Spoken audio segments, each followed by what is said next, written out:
The Dan Post Milwaukee is an inexpensive cowboy boot you may be thinking of adding to your collection or maybe making your first cowboy boot ever. But what can you expect? My name is Jeremiah Craig, and today we're gonna find out with an extended test of these Dan Post Milwaukees. Let's get into it. I'm just here to connect ya, and then I'll be on my way. Today's video is made possible by YeehawCowboy.com. Yeehaw Cowboy is an online Western wear store with lots of different cowboy boot brands. Like Dan Post and the Milwaukee boot, they also carry brands like Los Altos, Tin Hall, Stetson, Lucchese. Plus, they have their own line of awesome exotic boots too. And you can save 10% on your order when you use my promo code. You can find my most recent promo code because it changes at jeremiahcraig.com/promo codes. Now let's see if that code is worth using on these Dan Post Milwaukee boots and get straight into the rundown. These Dan Post Milwaukees are genuine leather on the foot and the shaft, which is a lower quality leather, but that's what you're gonna get with a lower price tag. These boots are also a beautiful black cherry color. It also comes in brown and black in case you are interested in those colors. However, on this boot, it is not uniform. I'm finding small areas of really light colored leather, almost like they dyed the boot after it was done. And I also say that because there seems to be like brush strokes on the counter where they were brushing in the dye after the boot was done.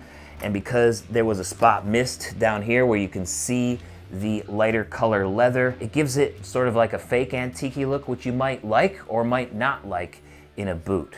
I love this toe shape. It is a medium round, also known as an R toe. It stands at 13 inches tall. If we look at the counter, it is a little bit weak, like it's a plastic or a celastic in here.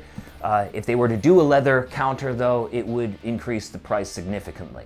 Down here we have a 1.5 inch heel of bonded stacked leather, it looks like, which is basically like leather particle board.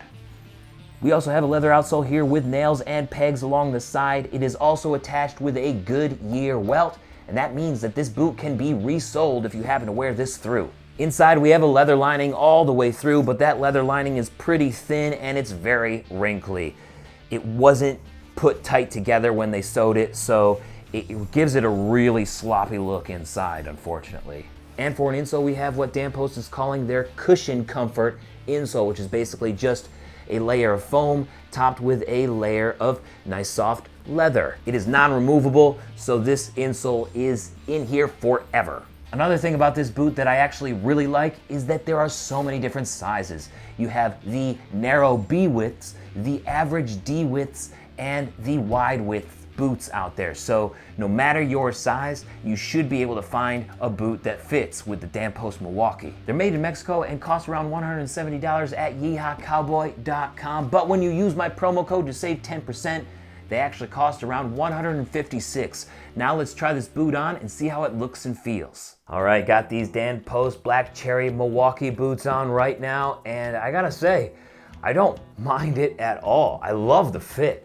I'm a 12B, as many of you know, so finding boots that are narrow enough and big enough for me is very difficult, and it's such a relief to find a boot that actually fits perfectly. So I love this boot right from the get-go because it fits so great. The leather definitely feels a little bit more low quality, the way that it's creasing, so it's definitely showing its genuine leather characteristics. And the color is good, but I just don't really like those brush strokes and how you can see it's lighter in some areas than others. The insole is okay, it's a little foam and a little leather on top of that. I'm getting most of the comfort from this boot because it fits so well, guys. I mean, I'm a B width. They had the B width available, and if you need to understand what width means when buying cowboy boots, I have videos concerning that at the links in the description so that you can get the right fit too. Now, it's time to see how this boot actually performs. That's right, extended test time. When I got the Milwaukees out in the sun, I was able to see much more clearly the brush strokes on the top of the boot as well from the strange dyeing process. I mean, just look at how weird it looks. But still, I decided to take them into Boston proper for a little bit of an extended test and cut through the Arnold Arboretum.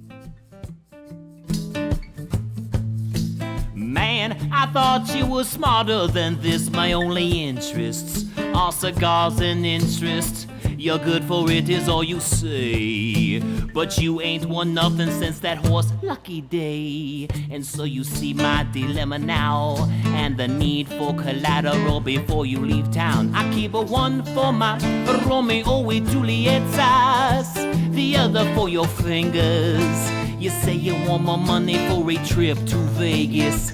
I have no confidence that you'll come back to see us. While wearing this boot, I was amazed by the fit. They felt so good and fit so well, but the leather seemed really fragile and thin.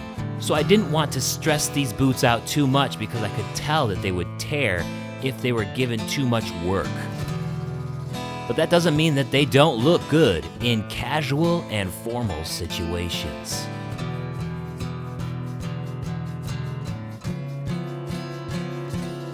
All I could think about on my adventure to the city was that these boots would be perfect for a wedding or wearing with a suit, some sort of formal occasion, so I decided to make my way back home and try it with my suit.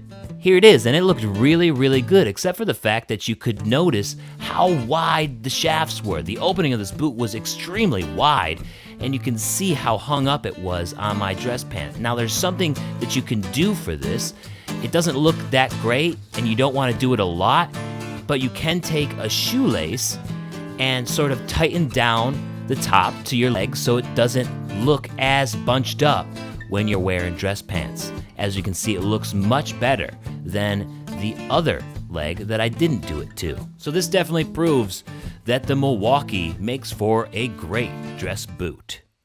After wearing this Milwaukee around for a couple of weeks, it's obvious to me that it's a budget dress boot with a spectacular fit. The Milwaukee cuts a lot of corners in production, but they make up for those corners cuts in other areas. The boot looks great, but the strange dyeing techniques and those brush strokes that gives it a sort of antique look is kind of distracting and not my speed. The leather all over is pretty low quality. It feels very thin and not in a good way like ostrich or kangaroo feels.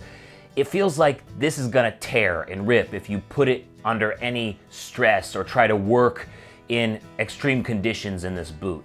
So it's not going to hold up in those conditions, but if you use this as a casual boot or a dress boot, I think it's a good way to go for the money.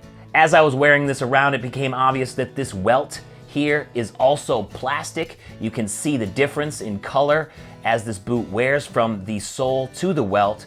So the welt has a high probability of cracking if you were to use this boot for more stressful things like anything other than dress or casual wear. The opening of this boot is also really wide. It's not proportional to what the boot should be at a 12B. It should be much more narrow up here, which leads me to believe that they cut out the same size for a bunch of different size boots. Like they might use the same leather cuts for a size 13, 14, and maybe even a 15, all the way up to B, double E, D, you know. So this is a cost savings, and it might not be the best for some of the thinner folks out there because it could show through the pants like you saw in the extended test there. But there are ways around that, like I showed in the extended test, by tying it up. It's not the best way to go. If you have wider calves and are looking for a dress boot, this is also a good option because the opening is just so wide. The lining, super sloppy and wrinkly.